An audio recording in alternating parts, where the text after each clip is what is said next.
చేరి వచ్చిన మీకందరికీ ప్రభు అయిన యేసుక్రీస్తు నామమున ప్రేమ వందనాలు. దేవుని పరిశుద్ధ గ్రంథములో దినవృత్తాంతములు 2వ గ్రంథము 26వ అధ్యాయం.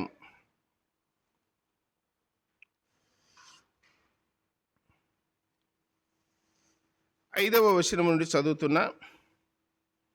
దినవృత్తాంతములు 2వ గ్రంథము 26వ అధ్యాయము 5వ వచనము నుండి. దేవుని ప్రత్యక్షత విషయమందు తెలివి కలిగిన జకరయ దినములలో అతడు దేవుణ్ణి ఆశ్రయించెను. అతడు యెహోవాను ఆశ్రయించినంత కాలము దేవుడు అతన్ని వర్ధిల్లజేసెను. అతడు దేవుణ్ణి ఆశ్రయించినంత కాలము దేవుడు అతన్ని వర్ధిల్లజేసెను. చిన్న మాట ప్రార్థన చేద్దాం. పరలోకపు తండ్రి, మహిమగల దేవ, యేసు ప్రభువా, మీ పాదములకు వేలాది స్తోత్రాలు నాయనా. మమ్మల్ని ప్రేమించి సజీవులుగా ఉంచి దినాన్ని సమయాన్ని దయచేసిన రక్షకుడా మీకు స్తోత్రములు. పరలోకములో భూలోకములో సర్వాధికారం కలిగి సర్వ ప్రపంచమును ఏలుచున్న రక్షకుడా మీకు స్తోత్రములు. ఆకాశం మీ సింహాసనము, భూమి పాదపీఠము. మీ పాదపీఠం ఎదుట సాగిలపడి మీకు నమస్కారం చేయుచున్నాము. యుగయుగములు ఒకే రీతిగా ఉన్న దేవా, మార్పులేని దేవా, మీ పాదాలకు వేలాది స్తోత్రాలు చెల్లిస్తున్నాం నాయన. చదువుకున్న వాక్య భాగాన్ని దీవించి ఆశీర్వదించి మాకందరికీ అర్థమయ్యేటట్లుగా స్పష్టముగా తేటగా సూటిగా మాతో మాట్లాడండి దేవా. స్తోత్రములు. ఇంకా ఎవరైనా రావాల్సిన వారు ఉంటే ప్రేరేపించి మందిరానికి నడిపించండి. చేరి వచ్చిన మేము శ్రద్ధగా మీ వాక్యాన్ని విని మీ దీవెన, మీ ఆశీర్వాదం పొందుకోవడానికి, మేలు పొందుకోవడానికి కృప చూపండి. మీ సన్నిధి మాతో ఉంచి మాతో మాట్లాడి మహిమ పొందుదురని ప్రియరక్షకుడైన యేసుక్రీస్తు వారి ఘనమైన నామమున ప్రార్థించి దీనులమై వేడుకొనుస్తున్నాము తండ్రి, ఆమేన్.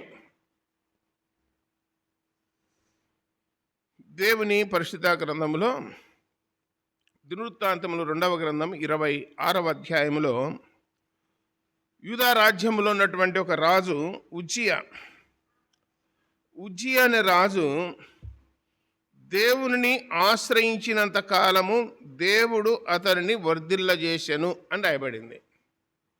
వర్ధిల్లజేసెను అనే దానికి కింద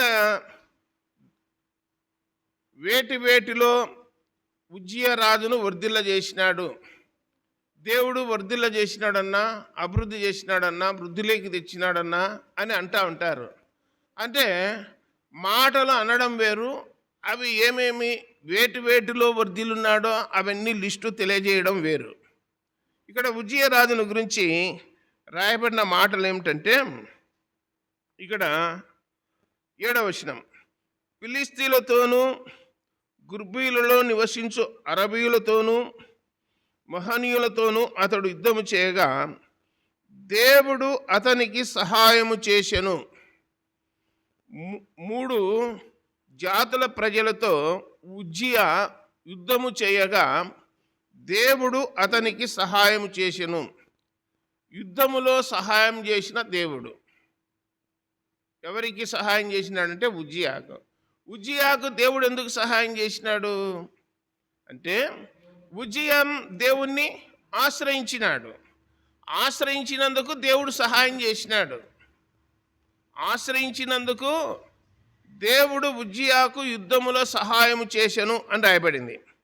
తర్వాత 8వ వచనం, అమోనీయులు ఉజ్జియాకు పన్నిచ్చువారైరి, అతడు అధికముగా బలాభివృద్ధి నొందెను గనుక అతని కీర్తి ఐగుప్తు మార్గ ప్రదేశములన్నిటినూ వ్యాపించెను. ఇతనికి అమోనీయులు పన్ను ఇచ్చేవారైనారు, అతడు అధికముగా బలాభివృద్ధి నొందెను అని రాయబడింది. బలాభివృద్ధి నొందెను, అతని కీర్తి ఐగుప్తు మార్గ ప్రదేశం అంతటను వ్యాపించెను అని రాయబడింది. ఉజ్జియా అనేటువంటి ఒక వ్యక్తి రాజుగా ఉన్నాడు యూదా రాజ్యంలో. యెహోవాను ఆశ్రయించినంత కాలము దేవుడు అతన్ని వర్ధిల్లజేసెను అని చెప్పినాడు. అక్కడ యుద్ధములో సహాయం చేసినాడు. చుట్టూ శత్రువులను కూడా శాంతింపజేసి నెమ్మది కలగజేసి వారు కూడా సమాధానపడి పన్నిచ్చేవారుగా ఉన్నారు ఉజ్జియాకు. రెండోది. మూడవది, ఐగుప్తు మార్గములన్నిటిలో ఆయన కీర్తి వ్యాపించెను, బలాభివృద్ధి నొందెను అని రాయబడింది. ఇవన్నీ కూడా దేవుణ్ణి ఆశ్రయించినప్పుడు కలిగేటువంటి ఆశీర్వాదాలు, వృద్ధిలోనికి రావడము అనేది. యుద్ధములో సహాయం చేస్తాడు, చుట్టుపట్ల నెమ్మది కలగజేస్తాడు, నీకు కీర్తి ప్రతిష్టలు కలగజేస్తాడు, నీకు సహాయం చేసేవాడు దేవుడు అని చెప్పి రాయబడింది. తర్వాత ఏమన్నాడంటే ఇక్కడ 10వ వచనం, అదియుగాక షెఫేలా ప్రదేశములోను మైదాన ప్రదేశములోను అతనికి విస్తారమైన పశువులు ఉండగా అతడు అరణ్యములో దుర్గములు కట్టించి అనేకమైన బావులు త్రవ్వించెను. వ్యవసాయమందు అతడు ఆపేక్ష గలవాడు గనక పర్వతములలోను కర్మేలులోను అతనికి వ్యవసాయకులను ద్రాక్ష తోట పనివారును కలిగి ఉండిరి. అరణ్యము అతనికి ఎక్కువ పశువుల మందలు ఉన్నాయి కనుక అరణ్యములో ఎక్కువ దుర్గములు కట్టించి అనేకమైన బావులు త్రవ్వించి ఉజ్జియా అనే రాజు వ్యవసాయమందు ఆపేక్ష గలవాడు అని రాయబడింది. వ్యవసాయం చేయడములో ఏం కలిగి ఉన్నాడు? ఆపేక్ష కలిగి ఉన్నాడు. అందుకని పొలాల్లో ఏం ద్రవించినాడు? బావులు ద్రవించినాడు. ఎవరు ద్రవించినారంటే యూదా రాజ్యములో ఉన్న ఉజ్జియా అనే రాజు బావులు త్రవ్వించి వ్యవసాయాన్ని ఆపేక్ష కలిగిన వాడు గనక ఎక్కువ ద్రాక్ష తోట పనివారును కలిగి ఉండిరి అని రాయబడింది. తర్వాత 11వ వచనం, యుద్ధమునకు ఉజ్జియాకు సైన్యము కలిగిండెను. అందులోని యోధులు రాజు అధిపతులలో హనన్య అను వాని చేతి కింద ఉండిరి. ఖజానాదారుడగు మయషేయు ప్రధానమంత్రియగు యెహీయేలును వారి లెక్క ఎంతైనది చూచి వారిని పటాలముగా ఏర్పరచువారై ఉండిరి. వారి పితరుల ఇండ్ల పెద్దల సంఖ్యను బట్టి పరాక్రమశాలు 2600 మంది అయిరి అని రాయబడింది. ఈ విధంగా ఉజ్జియా అనే రాజు యెహోవాను ఆశ్రయించినందున దేవుడు ఏం చేసినాడు? వర్ధిల్ల చేశాను అని రాయబడింది. ఇంకా నాకెళ్ళి చూడండి, ఆశ్రయించడం అంటే ఏంది? ఎవరు ఆశ్రయిస్తారు? గుర్తుపెట్టుకోండి, మన దగ్గర డబ్బు లేదు, బంగారం లేదు, పదవి లేదు, హోదా లేదు, ఇండ్లు లేదు, పొలం లేదు, ఏం లేదు, ఉత్తమ మనుషులం ఉన్నాం. అప్పుడు మనల్ని ఏం చేయాలంటే అన్నీ కలిగిన దగ్గరికి పోతే ఆశ్రయం పొందినామని అర్థము. అట్లా అన్ని కలిగిన వాడు ఎవరు అంటే దేవుడే. అన్ని కలిగిన వాడెవరు? దేవుడు. ఆ జీవము గల దేవుణ్ణి ఉజ్జియా ఆశ్రయించినాడు. ఆశ్రయించితే లేఖనాలు ఏం తెలియజేస్తున్నాయంటే కీర్తనలు 9వ కీర్తన 10వ వచనములో తన్ను ఆశ్రయించు వారిని ఆయన విడిచిపెట్టువాడు కాడు అని రాయబడింది. చూడండి, 9వ కీర్తన 10వ వచనంలో ఏం రాయబడి ఉన్నదంటే, యెహోవా నిన్ను ఆశ్రయించు వారిని నువ్వు విడిచిపెట్టువాడవు కావు, కావున నీ నామం ఎరిగిన వారు నిన్ను నమ్ముకొందురు అని రాయబడింది.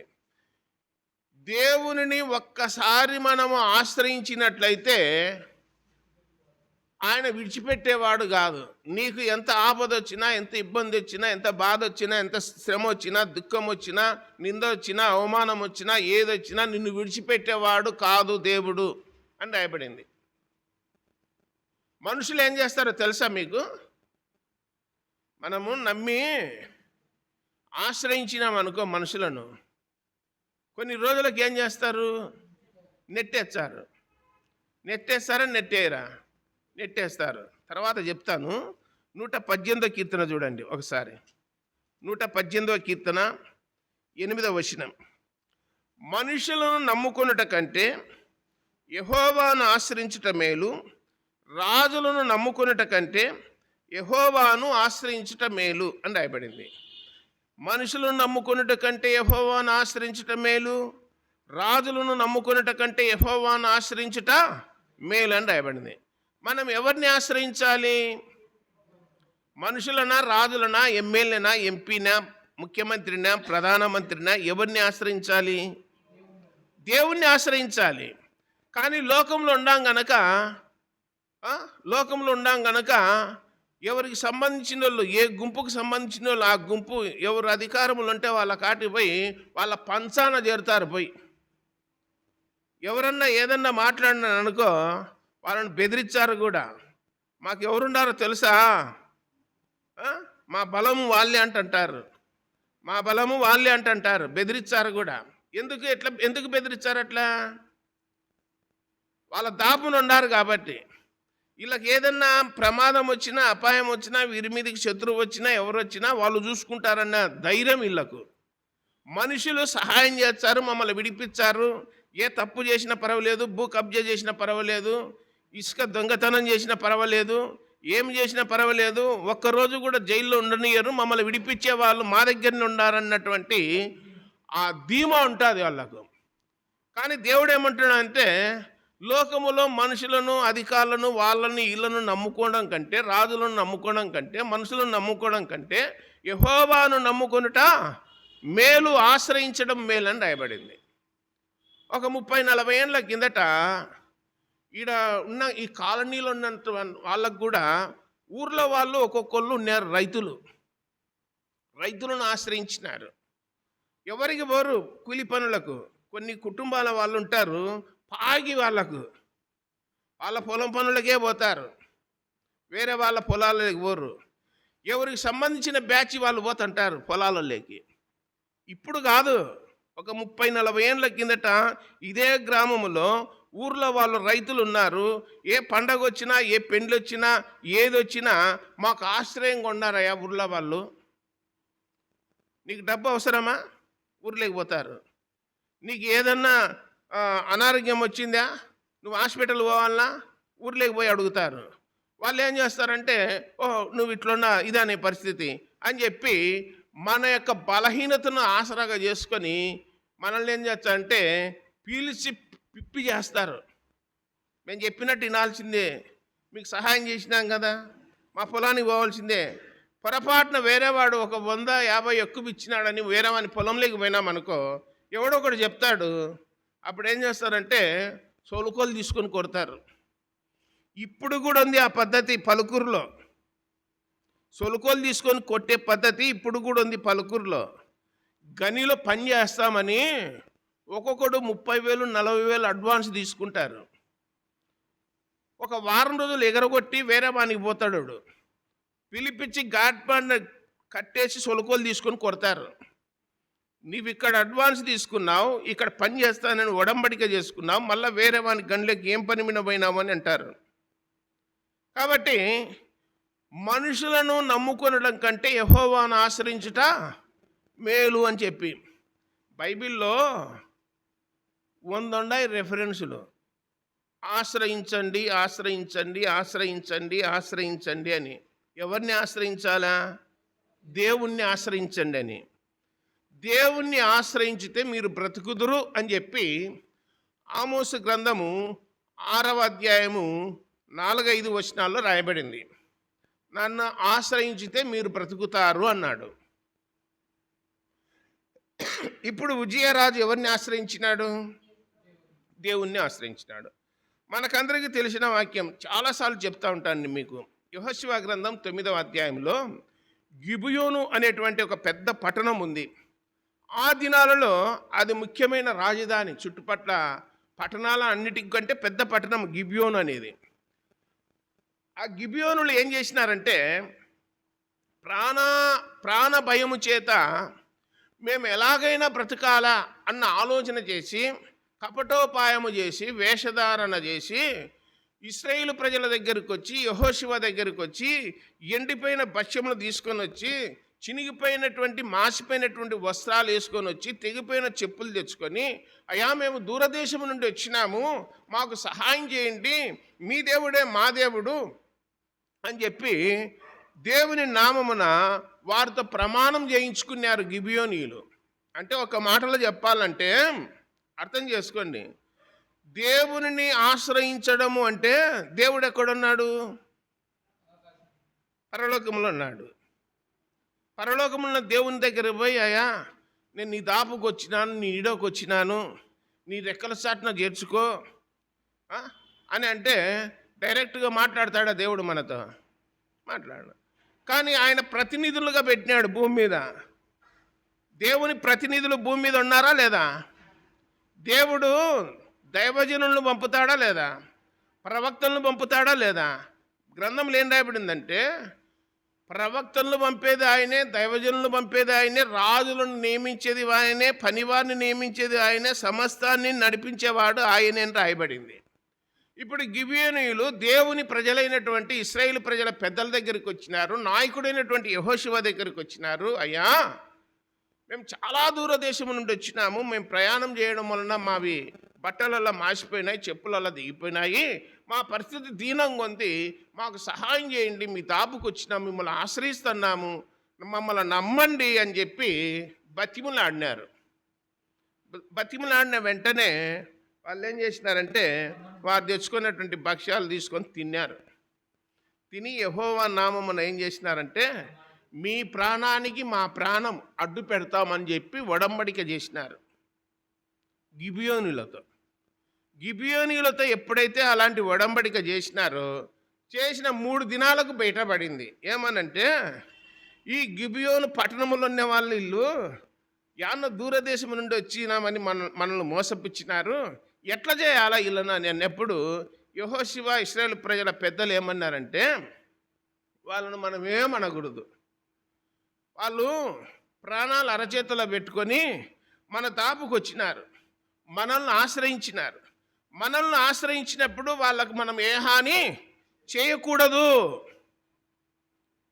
మనం ఏ హాని చేయకూడదు అని చెప్పి తీర్మానం చేసుకున్నారు. మీరు కట్టెలు నరికేవారుగా, నీళ్లు చేది పోసేవారుగా, దేవుని మందిరంలో పనిచేసే వాళ్ళగా ఉంటారు తప్ప మీరు బతికినంతకాలం ఈ పని చేయాల్సిందంటే మేము బతికిన చాలు నాయనా, మాకు ఈ పనే చాలని చెప్పి గిబియోనులు ఒప్పుకున్నారు. తర్వాత 10వ అధ్యాయం 6వ వచనంలో 5 రాజులు గిబియోనుల మీదికి వచ్చినారని చెప్పి గ్రంథములో రాయబడి ఉన్నది. చూస్తారా? యెహోషువ గ్రంథము 10వ అధ్యాయం చూడండి. 10వ అధ్యాయము 6వ వచనంలో గిబియోనీయులు మన్యములలో నివసించు అమోరీయుల రాజులందరూ కూడి మా మీదికి దండెత్తి వచ్చి ఉన్నారు గనక నీ దాసులను చెయ్యి విడవక త్వరగా మా ఇద్దకు వచ్చి మాకు సహాయం చేసి మమ్మల్ని రక్షించుమని గిల్గాలులో దిగియున్న పాలెములో యెహోషువకు వర్తమానం పంపగా యెహోషువయు అతని ఎద్దున్న యోధులందరూ పరాక్రమము గల శూరులందరూ గిల్గాలు నుండి బయలుదేరి. ఇక్కడ ఏమన్నారంటే గిబియోనీయులు భయపడి, అయ్యా మా మీదకి 5 రాజులు మా మీదకి దండెత్తి దాడి చేస్తూ ఉన్నారు, మీరు త్వరగా వచ్చి మాకు సహాయం చేయండి, మమ్మల్ని చేయి విడవద్దు అని చెప్పి ప్రాధేయపడినారు గిబియోనీయులు మరలా. అప్పుడు ఆ వర్తమానము యెహోషువకు పంపినప్పుడు యెహోషువ గిల్గాలులో ఉన్నాడు. తన దగ్గర ఉన్నటువంటి శూరులను పరాక్రమశాలను అందరూ దొలుకొని పోయి ఆ 5 రాజులతో యెహోషువ ఏం చేసినాడంటే యుద్ధం చేసినాడు. యెహోషువ ఎందుకు యుద్ధం చేసినాడు? ఎవరి కోసం యుద్ధం చేస్తున్నాడు? గిబియోనుల కోసము. గిబియోనులు ఎవరిని ఆశ్రయించినారు? యెహోషువను, ఇశ్రాయేలు ప్రజలను. వీరిద్దరు ఏ నామమున ప్రమాణం చేసినారు? దేవుని నామమున ప్రమాణం చేసినారు. ప్రమాణం చేసినారు కాబట్టి వీళ్ళ ప్రాణాలు పోయినాయంటే లెక్క చెప్పాల్సింది వీళ్ళే. కాబట్టి వెంటనే యెహోషువ ఆయన దగ్గర ఉన్న పరాక్రమశాలు అందరూ పోయి, వీళ్ళు మమ్మల్ని ఆశ్రయించినారయ్యా గిబియోనీయులు, మాతో సమాధాన పన్నారు, వాళ్ళను కాపాడవలసిన బాధ్యత మాది అని చెప్పి మీద వేసుకొని యుద్ధం చేసినారు. యుద్ధం చేస్తే పైన దేవుడు ఉన్నాడు, దేవుడు కూడా ఎంటర్ అయినాడు. ఏమి యెహోషువ, నువ్వు సమాధాన పడడం కాకుండా నన్ను కూడా ఇరికిచ్చినావే యుద్ధంలో అని చెప్పి దేవుడు వడగండ్ల వాన కురిపించినాడు. 5 రాజుల మీద, వారి సైన్యం మీద ఏ వాన? వడగండ్ల వాన, పిడుగులు, ఉరుములు, మెరుపులు. యెహోషువ యుద్ధం చేసి చంపిన వారి సంఖ్య కంటే దేవుడు వడగండ్ల వాన కురిపించి చంపిన వారి సంఖ్య ఎక్కువ ఉంది అని రాయబడింది. ఆ యుద్ధములోనే ఆశ్రయించిన గిబియోనుల కోసమే యెహోషువ యుద్ధం చేసింటే, ఆ యుద్ధంలోనే సూర్యుడా నీవు గిబియోనులో నిలువు, చంద్రుడా నీవు అయనోలో నిలువు అని చెప్పి ప్రార్థన చేసింది. రికార్డు బద్దలైంది ప్రపంచంలో. ఒక మానవుని యొక్క మొర దేవుడు ఆలకించి సూర్యుడిని చంద్రుడిని నిలవబెట్టించినటువంటి దినము వంటి దినము అంతకు ముందు కానీ తర్వాత కానీ లేదు అని రాయబడింది. ఇదంతా ఎందుకు జరిగిందంటే గిబియోనీయులు దేవుని ప్రజలను ఆశ్రయించినందున అని రాయబడింది. ఉజ్జియా ఎవరిని ఆశ్రయించినాడు? దేవుణ్ణి ఆశ్రయించింటే దేవుడు ఏం చేసినాడు? పక్కకు దొబ్బినాడా? మనం ఎట్లుంటామంటే మనల్ని ఎవరన్నా ఆశ్రయించి వచ్చినారనుకోండి, మనకు సహాయకరంగా ఉంటూ సహాయం చేసుకుంటూ పని చేసుకుంటూ ఉన్నంతకాలం ఏముండదు. మనం ఎప్పుడైతే మన దగ్గర ఆశ్రయం పొందిన వాళ్ళకు డబ్బులు ఇవ్వకుండా ఉంటాము, ఆహారం ఇవ్వకుండా ఉంటాము, ఏది ఇవ్వకుండా ఉంటాము, అప్పుడు ఏం చేస్తారంటే ఆశ్రయం పొందిన వాళ్ళకి ఏం చేయాలా? దేవుడు ఏం చేస్తున్నాడు? సహాయం చేస్తాడు. మనల్ని నమ్ముకొని ఆశ్రయం పొంది మన మీద ఆధారపడినప్పుడు మనం ఏం చేయాలా? నెట్టేయకూడదు, పక్కకు త్రోసివేయకూడదు. యేసుప్రభు ఏమన్నాడు? నా యొద్దకు వచ్చువా అని నేను త్రోసివేయను అన్నాడు. మనం ఏం చేస్తాము? డబ్బు ఉంటే దగ్గరికి చేరదిస్తాం, డబ్బు లేకపోతే బయటికి దొబ్బుతాం. మన పద్ధతి అది. బెల్లం ఉంటే ఏముంటాయి? ఈగలు ఉంటాయి. బెల్లం అయిపోతే ఈగలు లేచిపోతాయి. ఏమి లేచిపోయిన ఈగలంటే బెల్లం ఉంటే కదేమన్నా ఈగలు ఉండేది. అయిపోయింది. ఒకడు నంద్యాలలో ఒక ఇండ్లు అమ్ముకొని పోయినాడు 28 లక్షలకు. 14 లక్షలు అప్పు కట్టి 14 లక్షలు జోబులలో పెట్టుకొని పోయినాడు, బ్యాంక్ అకౌంట్లో పెట్టుకొని. ఒక సంవత్సరానికి 2 ఏళ్ళకు ఒక స్త్రీ దగ్గర చేరినాడు. మొత్తం అయిపా చేసి కాలుతుందని బయటికి దొబ్బింది. 14 లక్షలు అయిపోయినాక కాలుతుందని బయటికి దొబ్బింది. మళ్ళీ ఏం చేసినాడంటే బయటికి దొబ్బినాక 3 ఏళ్ళు రోడ్ల మడి తిరిగినాడు. మళ్ళీ ఏం చేసినాడంటే మళ్ళీ 12 లక్షలు తీసుకొని పోయినాడు. మళ్ళీ ఆమె దగ్గరికే పోయినాడు. మళ్ళీ ఏం చేస్తుంది? ఆ 12 లక్షలు అయిపోతానే మళ్ళీ కాలుతుంది అనుతుంది. ఇదంతా లోకంలో చూస్తున్నామా లేదా? డబ్బు ఉంటే దగ్గరికి చేరదిస్తారు, డబ్బు అయిపోతే బయటికి దొబ్బుతారు. ఇంతకు మన రక్త సంబంధికులలో కానీ బంధువులలో కానీ డబ్బు ఉన్నవాంతో ఒక రకంగా మాట్లాడతాం, డబ్బు లేనంతో ఒక రకంగా మాట్లాడతాం. తెలుసా? మన బిహేవియర్, మన ప్రవర్తన అలాంటిది. దైవగ్రంథంలో దేవుడు ఏం పట్టాడో తెలుసా? యాకోబు రాసిన పత్రిక 2వ అధ్యాయంలో ఎవడైనా ఒక విందు ఏర్పాటు చేస్తే ఆ విందుకు మీరు పిలువబడినప్పుడు మీరు ఆ కుర్చీలు వేసింటారు. ముందు పోయి కూర్చోకురా నాయన, నువ్వు వెనక లాస్ట్లో కూర్చో అని చెప్పినాడు. ఎవడైనా ప్రశస్త వస్త్రము ధరించుకొని బంగారు ఉంగరం పెట్టుకొని సూటు బూట్ వేసుకొని కోట వేసుకొని వచ్చే రండి సార్ పైన కూర్చోండి సార్ అంటారు. అదే మామూలుగా ఆర్డినరీ మ్యాన్గా పోయి పైన ఆడ కూర్చున్నామనుకో, మనల్ని ఎవరైనా పలకరించారా? ఎవరు పలకరియాడు? వీడు దేవుని నమ్ముకున్నాడే, కోట వేసుకున్నాడు దేవుని నమ్ముకున్నాడే. కోట వేసుకునేనికి అన్ని విధాలుగా అన్ని అంగులు ఉన్నాయి కాబట్టి వాడిని పలకరించాం, బాగుండామంటాము.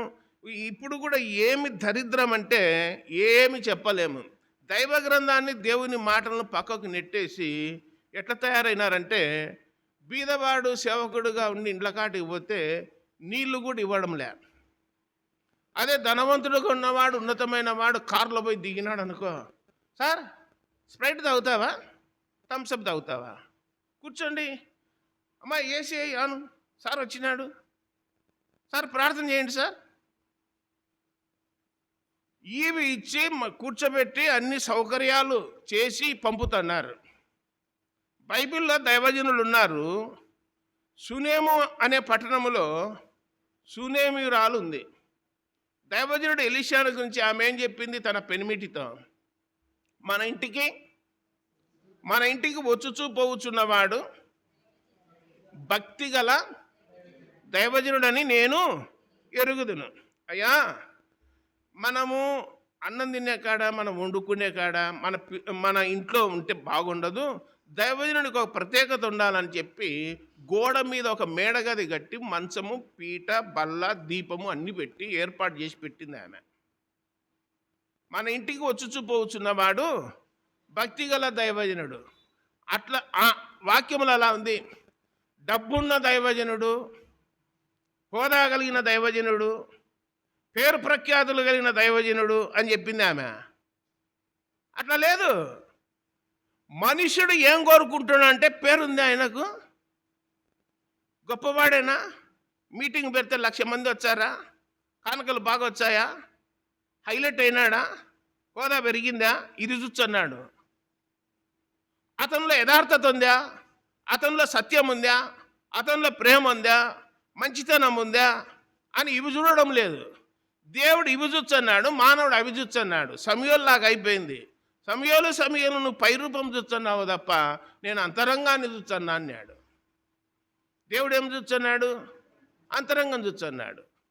కాబట్టి మన ఇంటికి వచ్చి చూపవచ్చున్నవాడు భక్తిగల దైవజనుడు అని చెప్పి ఆమె తెలియజేసింది. అపోస్తల కార్యములు 16వ అధ్యాయం 10వ వచనంలో ఫిలిప్పి పట్టణములో ఆ నదీ తీరమున ప్రార్థన జరుగును అనుకొని పౌలు, శీల ఇంకా కొందరు సహోదరులు అందరూ కలిసి అక్కడ ఒక కూడిక ఏర్పాటు చేసినారు, సువార్త కూడిక. తుయతైర పట్టణస్థురాలు ఊదారంగు పొడిని అమ్ముకునేటువంటి ఒక సహోదరి ఆ కూడిక దగ్గరకు వచ్చి నిలబడి ఏం చెప్తున్నారు అని చెప్పి వింటుంది. ఆమెను గురించి గ్రంథంలో ఏం రాయబడిందంటే ఆమె భక్తిగల ఏమని రాయబడింది చూడండి, 16వ అధ్యాయం. దైవభక్తి గల స్త్రీ వినుచు ఉండేనని రాయబడింది. ఏ భక్తి? దైవభక్తి గల స్త్రీ వినుచు ఉండేనని రాయబడింది. అలాగే దానియేలు గ్రంథం 6వ అధ్యాయం 23వ వచనములో దర్యావేసు దానియేలుతో అంటున్నాడు, ఓ దానియేలు, ప్రతిదినము నీవు సేవించుచున్న నీ దేవుడు, జీవము గల నీ దేవుడు నిన్ను రక్షించనా అన్నాడు. అన్నాక ఈయనేమన్నాడంటే, నేను దేవుని యందు భక్తి గలవాడైనందున సింహములు నాకు ఏ హానియో చేయలేదు అన్నాడు. నేను ధనవంతునైనందున, నేను గొప్పవాడిని అయినందున, 3 రాజుల దగ్గర ప్రధానమంత్రిగా ఉన్నందున నాకు సింహాలు ఏ హాని చేయలేదని చెప్పలే. ఇప్పుడున్న వాళ్ళు ఇది చెప్పుకుంటున్నారు. ఇప్పుడు జీవబుడ్డమ్మం బయలుదేరింది. జీవబుడ్డమ్మము పనికి రాదు. ఈ ప్రపంచంలోనే అబ్రహాము గొప్ప ధనవంతుడు. కానీ ఆయన అన్నాడు, నాకు పరలోకం మీదనే ఆశ ఉంది తప్ప భూమి మీద ఆశ లేదన్నాడు. పునాదులు కలిగిన పట్టణం మీద మనసు పెట్టుకున్నాడని రాయబడింది. యోబు అనే భక్తుడు అన్నాడు, యెహోవా ఇచ్చెను, యెహోవా తీసుకొనని, యెహోవా నామమునకు స్తుతి కలుగునుగాక అన్నాడు. కాబట్టి దేవుణ్ణి ఆశ్రయించితే కొంచెం కాలం నాతో ఉండు నాయనా, నేను ఇబ్బంది పడుతున్నా అని చెప్పి దేవుడు త్రోసివేసేవాడు కాదని చెప్పి రాయబడింది. గిబియోనీయులు ఇశ్రాయేలు ప్రజలను ఆశ్రయించినారు, యెహోషువను ఆశ్రయించినారు. వారికి ప్రాణాపాయం వచ్చింది, యుద్ధం వచ్చింది. ఆ యుద్ధంలో యెహోషువ దగ్గర ఉన్న సైన్యము అందరూ పోయి యుద్ధం చేసి, దేవుడు కూడా యుద్ధం చేసి వారిని కాపాడినారా, విడిచిపెట్టినారా? గిబియోనీయులను కాపాడినారు. మరి అలాంటి గిబియోనీయులను తర్వాత ఇశ్రాయేలు ప్రజలకు రాజుగా వచ్చినటువంటి సౌలు రాజు ఏం చేసినాడంటే హతం చేసినాడు. చేయొచ్చునట్ల నిన్ను నమ్మి నీ ఇంటికి వచ్చినారమ్మా, నీ దాపుకు వచ్చినారు, నువ్వు ఇక్కడ వండుకొని తింటుండు, ఏం పర్వాలేదు, నీకెవరు రారన్నారు. అలాంటి సిచ్యువేషన్ రూతు అనేటువంటి ఒక యవనస్త్రాలు బోయజు పొలములో పరిగేరుకుంటా ఉంది. యవనస్తులందరికీ ఆజ్ఞ జారీ చేసినాడు బోయజు, ఆమె జోలికి ఎవ్వరే కానీ పోవద్దు, జాగ్రత్త అన్నాడు. అన్నాడా లేదా? ఆమె మనల్ని ఆశ్రయించి మన పొలంలోనికి వచ్చింది, పరిగేరుకుంటుంది, ఆమె జోలికి ఎవరు పోవద్దారు.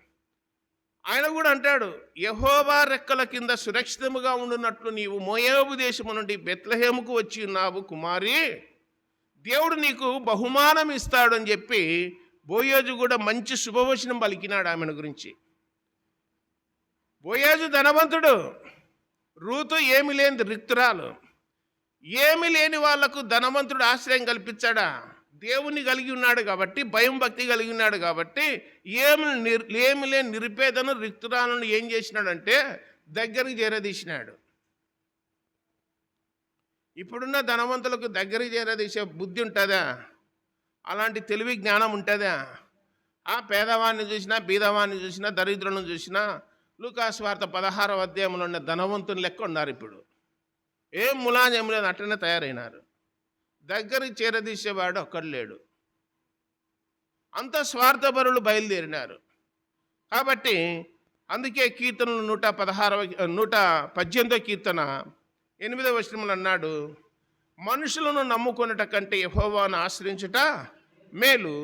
అలాగే రాజులను నమ్ముకొనుట కంటే యెహోవాను ఆశ్రయించుట మేలు. ఇప్పుడు మనం ఎవరిని ఆశ్రయించాలి? మనకు ఆశ్రయదుర్గం ఎవరు? దేవుడే. సామెతలు 18వ అధ్యాయము 10వ వచనములో యెహోవా నామము బలమైన దుర్గము, నీతిమంతుడు అందులోనికి పరిగెత్తి ఎట్లుంటాడు? సురక్షితముగా ఉంటాడని రాయబడింది.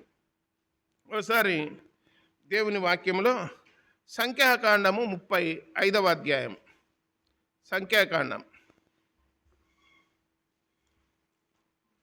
35వ అధ్యాయము 6వ వచనంలో ఏమనుందంటే, మరియు మీరు లేవీలకిచ్చు పురములలో 6 ఆశ్రయపురములు ఉండవలెను. నరహంతకుడు వాటిలోనికి పారిపోవునట్లుగా వాటిని నియమింపవలెను. అవియుగాక 42 పురములను ఇవ్వవలెను అన్నాడు. 9వ వచనములో లేదా 10వ వచనములో, మీరు యోర్దాను దాటి కనాను దేశమునకు వెళ్ళిన తర్వాత ఆశ్రయపురములుగా ఉండుటకు మీరు పురములను ఏర్పరచుకునవలెను. పొరపాటున ఒకరిని చంపినవాడు వాటిలోనికి పారిపోవచ్చును. తీర్పు పొందుటకై నరహంతకుడు సమాజం ఎదుట నిలుచు వరకు వాడు మరణశిక్ష నొందకూడదు కనుక ప్రతిహత్య చేయువాడు రాకుండా అవి మీకు ఆశ్రయపురములుగా ఉండును అన్నాడు. ఇశ్రాయేలు ప్రజలలో ఆశ్రయపురాలు అనేటివి 6 ఉన్నాయి. యోర్దాన్ అవతల 3, యోర్దాన్ ఇవతల 3. కనాను దేశంలో 3 ఆశ్రయపురాలు, యోర్దానుకు అవతల దిక్కు 3 ఆశ్రయపురాలు. యోర్దానుకు అవతల దిక్కు ఎవరున్నారంటే పశువుల మందలు కలిగినటువంటి రుబేనీయులు, గాదీయులు, మనషీయులకు పశువుల మందలు ఎక్కువ. అక్కడ బాషాను రాజు, సీహోను రాజు వాళ్ళ రాజ్యాలను వీళ్ళకి ఇచ్చినాడు. మోషే పంచిపెట్టి ఇచ్చినాడు స్వాస్థ్యముగా. ఆ రాజ్యములో 3 ఆశ్రయపురాలు, కనాను దేశంలో 3 ఆశ్రయపురాలు ఉన్నారు. ఈ ఆశ్రయపురాలు దేనికి అంటే, ఎవడైనా పొరపాటున ఏదైనా చెట్టు కొడుతుంటే కొమ్మ ఇరిగి కింద దాన్ని పోయి పడింది అనుకో, పడి కొమ్మ పడి చచ్చిపోయినాడు. అప్పుడు కావాల్సి అతడు ఏం చేయలేదు, అతని పని అతడు చేసుకుంటున్నాడు. పొరపాటున కొమ్మ ఏం చేసింది? కింద మనిషి మీద పడి అతడు చనిపోయినాడు. కాబట్టి ఆ కొమ్మ కొట్టినవాడు పారిపోయి ఎక్కడ దాపెట్టుకోవాలా? ఆశ్రయపురంలో దాచిపెట్టుకోవాలి. ఒకడు పొరపాటున గొడ్డేలు ఇట్లా ఇసిరేసినాడు. సడన్గా ఒకడు అడ్డం వచ్చే వానికి తగిలింది, తగిలితే వాని ప్రాణం పోయింది. వాడు ఏదో అట్లా ఇసిరేస్తున్నాడు, కావాల్సి కాదు, మనిషి మీద కాదు. వాడు ఇసిరేసుకుంటుంటే ఇంకొకటి అడ్డం తురినాడు, తగిలింది, ప్రాణం పోయింది. అటటోడు కూడా ఎక్కడ పారిపోవాలా? ఆశ్రయపురంలోకి పోవాలా. ఈ ఆశ్రయపురాలను బట్టే ఈ 4 లైన్ రోడ్డు మీద యాక్సిడెంట్లు జరిగినప్పుడు దీపగుంట్లకు కాండ్రపల్లె మెట్ట ఉంది కదా, కాండ్రపల్లె మెట్ట టర్నింగ్కు అవతల దిక్కు జరిగితే గోస్పాడు మండలం పోలీస్ స్టేషన్కు, టర్నింగ్ ఇవతల దిక్కు జరిగితే శ్రీవేల మండలం. ఏమింటే అది హద్దు, దీంట్లోకి వచ్చాది. టర్నింగ్ ఇవతల దిక్కు జరిగితే గోవిందపల్లె కిందికి వచ్చాది కాబట్టి శ్రీవేల మండలం పోతుంది కేసు. టర్నింగ్ పై భాగం పోయిందనుకో దీపగుంట కిందికి పోతుంది కాబట్టి గోస్పాడు మండలానికి పోతుంది. మాకు సంబంధం లేదు, పోయా తీసుకుపోరి అంటారా? అది సరిహద్దు అన్నమాట. ఆశ్రయపురాలలో కూడా ఆ గ్రామాన్ని కొలత వేసి ఈ ఆశ్రయపురం ఏ గ్రామానికి ఎంత దూరం ఉందని చెప్పి తెలుసుకొని ఆ నరహంతకుడు ఏదానికైతే సమీపంగా ఉంటాడో ఆ ఏరియాకు సంబంధించినోడని చెప్పి నిర్ధారణ చేస్తారు. వాడు తీర్పులోనికి వచ్చేంత వరకు అతనికి ఆశ్రయపురములు జొరబడినాడంటే ఎవడు ఏ హాని చేయకూడదు, అది నిబంధన. అర్థమైందా మీకు? మనం దేవుణ్ణి ఆశ్రయించినామంటే ఇంక వేరే వాడు వచ్చి దాడి చేస్తాడా? మనల్ని ఎవడన్నా వచ్చి అయ్యా నువ్వు పంపించావా లేదా బయటికి అని దాడి చేయగలడా? ఎవడు దాడి చేయలేడు. కానీ ఒక ఎగ్జాంపుల్ ఏముందంటే, ఒకసారి జరిగిన సంఘటన ఏమిటంటే, కథలలో ఉంది ఒకడు, సుగ్రీవుడు వాలిని ఉంటారు. సుగ్రీవుడు వాలిని. సుగ్రీవుడు అనేటువంటి వ్యక్తి ఒక వ్యక్తిని ఆశ్రయించినాడు. వాలికి సుగ్రీవునికి యుద్ధం జరుగుతూ ఉంది. ఆశ్రయించినాడు. యుద్ధంలో చెట్టు దాపు నుండి అవతల వ్యక్తిని చంపేసినాడు బాణం వేసి. ఎందుకు అట్లా చంపినాడంటే ఇతడు ఆశ్రయించినాడు. ఇంకొకటి కారణం ఏంటంటే, ఆ వ్యక్తికి ఎవరైతే ఎదురుగా పోతారో ఆ ఎదురుగా పోయిన వ్యక్తికి బలం అంతా లాగేస్తాడు. ఏ వ్యక్తి పోయినా అతనికి ఎదురుగా పోతే బలం పోతుంది. సంసోనుకు బలం ఎట్లా పోయింది మీకు తెలుసా? సంసోనుకు ఎట్లా పోయింది బలం? వెంట్రుకలు గుండు కొట్టింటే పోయింది కదా. వెంట్రుకలు ఉన్నంత కాలము బలం ఉంది. అంటే వెంట్రుకలు అది ఊరికి ఎగ్జాంపుల్ అంతే. వెంట్రుకలు అనేది సూచన. కానీ దేవుని మాట పెడచెవిన పెట్టినాడు కాబట్టి బలము పోయింది. తన రహస్యాన్ని బయలుపరుచుకున్నాడు కాబట్టి బలం పోయింది. బలం దేవుడే నాకు బలం, నా కుమారుడా క్రీస్తు యేసునందున్న కృపచేత బలవంతుడవు కమ్ము అని రాయబడింది. కాబట్టి దైవ గ్రంథములో చివరిగా ఒక వాక్యం చెప్పి ముగిస్తాను. ఇర్మియా గ్రంథం 17వ అధ్యాయం. ఇర్మియా గ్రంథము 17వ అధ్యాయం 5వ వచనం.